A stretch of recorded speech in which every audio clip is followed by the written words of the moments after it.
Good morning guys. Good morning sa aking mga kayahay. Para sa vlog na ito, sa araw na vlog na ito, ako'y maglilinis. Basic tutorial lang po ito sa trikey, paglilinis ng isang kanyang kadena.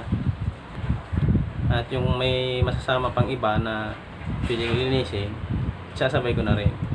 Yun nga pala guys, yung sprocket, sasabay ko na yung engine at saka yung malaking sprocket. Ang paglinis lang yun guys, lalagyan natin ng ibababad natin sa gas. Yung gas, ibabrush natin doon sa kadena at saka doon sa sprocket para malinisan. So yun guys, tara samahan niyo po ako na ating malinisan yung yung sprocket at saka drive chain ng motor. Hindi lang po motor, pwede rin gamitin yan sa tri-C or tricycle.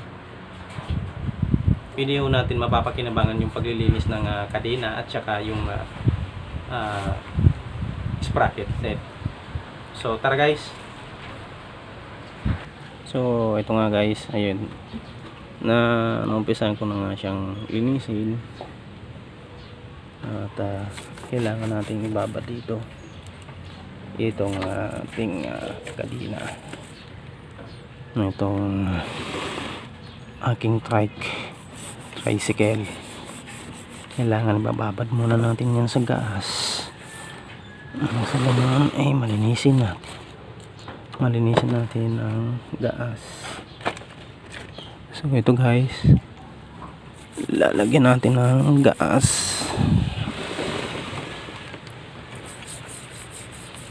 Ayan.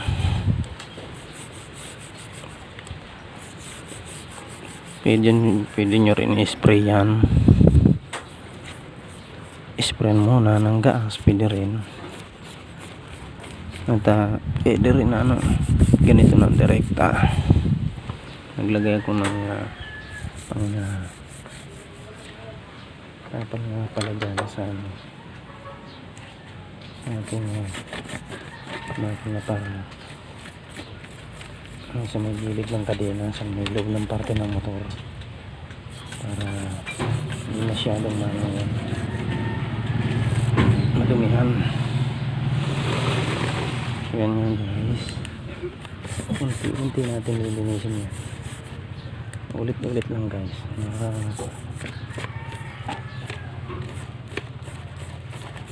para malinisan yan. Ito nga pala sa akin, kasi kaya ganito medyo malapot lang, kasi nalagyan ko na yan na siya ng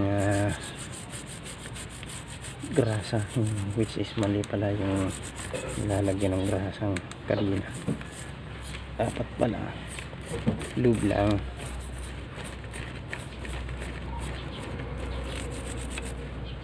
Actually ito na yan, trinay ko lang naman yung maglagay ng grasa sa kadena.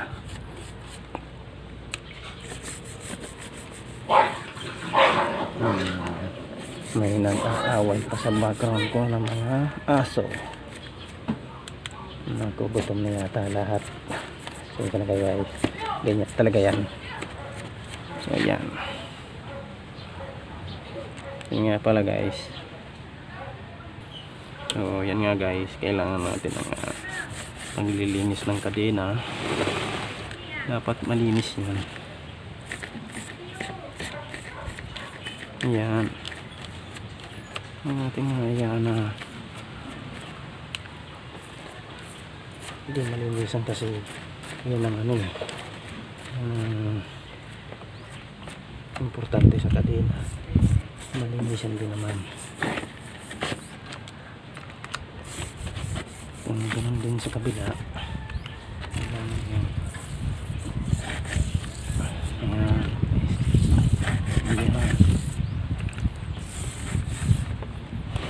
Paikutin natin yan.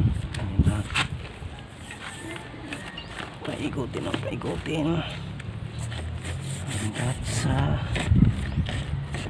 kailangan natin malinisan lahat yung kadena. Then ng ating tri-C o kaya sa motor na single.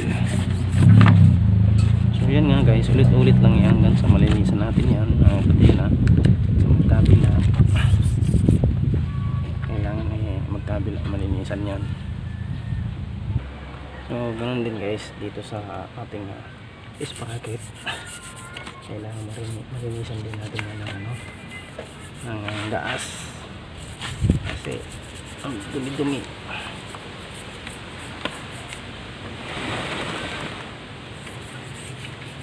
May madadamay dyan na madudumi guys. Tapuan na lang natin o punasan na lang natin ng basahan na hindi na ginagamit guys. Kahit yung t-shirt hindi na ginagamit, karamihan naman ang basahan, di ba? Yung mga gamit na mga damit na hindi na ginagamit.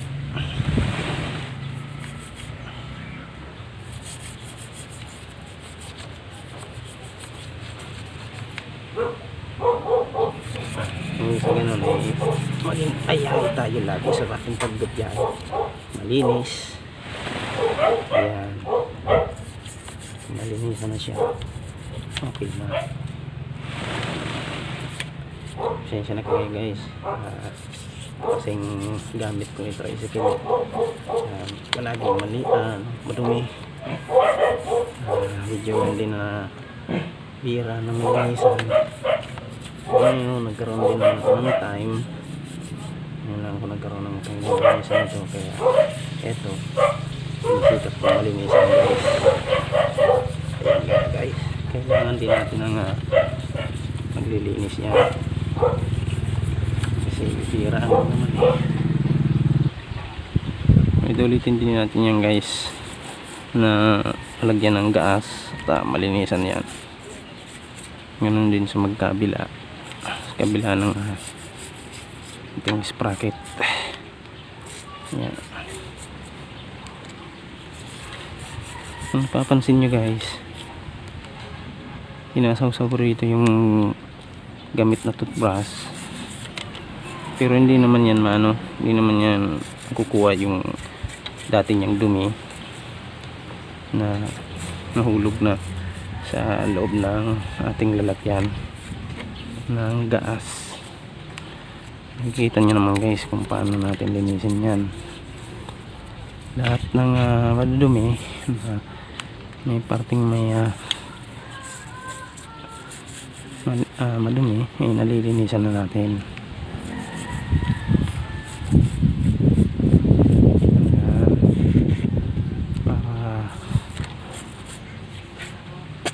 Para palagi tayong ayahay sa buhay ng pagta-tri-C.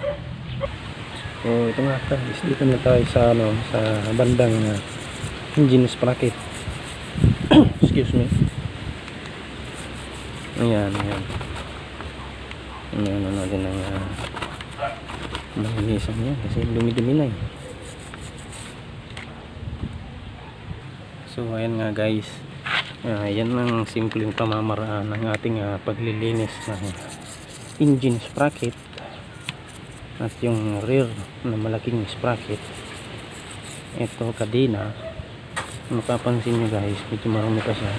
Pupunasan na lang natin siya ng basahan para malinis na guys. So ayan guys, simple lang na paglilinis ng ating kadena. Pwede nyo rin i-apply na tanggalin itong kadena para mas malinisan nyo ng maigi. Kung may time kayo na maglinis ng ng kadena at sprocket, pwede nyo rin tanggalin. Pero para sa akin guys, hindi na ako masyadong tanggal nito. Hindi ko na tinanggal ito para hindi na ako masyadong masayangan ng oras. Pero kung may time pa kayo guys, pwede nyo rin gawin yon para magandang tignan at mas malinis. Kasi kung ganito simpleng pamamaraan lang ito ng paglilinis ng ating kadena at ang sprocket. Simpleng pamamaraan lang ito guys. Nakita nyo naman kahit pa paano ay luminis din yung ating kadena at ang sprocket. So ito guys, comment down below na lang kung meron pa kayong suggestion na kung meron pa kayong nalalaman na mas ibang effective na paraan para paglinis nitong ating kadena at sprocket. Comment down below na lang po guys, kasi sa akin basic lang itong tutorial kong ito sa paglilinis ng ating kadena at saka sprocket. Comment down below na lang kayo guys. So ayan guys, nakita nyo naman kung paano natin nalinisan yung ating kadena at sprocket. Ngayon pupunasan ko na lang yan ganito. Yan guys, ingat kayo guys para hindi kayo maipit ng kadena doon sa sprocket. Simpleng pamamaraan lang ito guys. Pwede nyo rin gawin yan sa single na motor ninyo o kaya sa tricycle. So ayan guys, malinis lang ating kadena sprocket dyan sa ating tricycle. So ayan guys, so ayan nga guys, nakita nyo naman kung paano natin nalinis itong yung ating pasensya na kayo guys, medyo pawis ako eh. So ayan nga guys, nakita nyo naman kung paano natin ginawa ng simpleng paglilinis ng ating kadena at sprocket. Pwede nyo rin itong i-apply sa inyong single na motor o kaya tricycle na ginagamit nyo sa pang-araw-araw na panghanap buhay.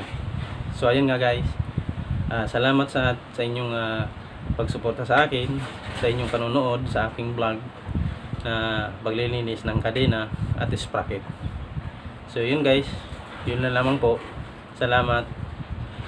Don't forget po to subscribe and hit the notification bell para updated po kayo sa mga darating kong upload na video. Yun lamang guys. Bye. Kita nyo naman dumi. Yun lamang guys. Salamat. Bye. Until next vlog po. Thank you.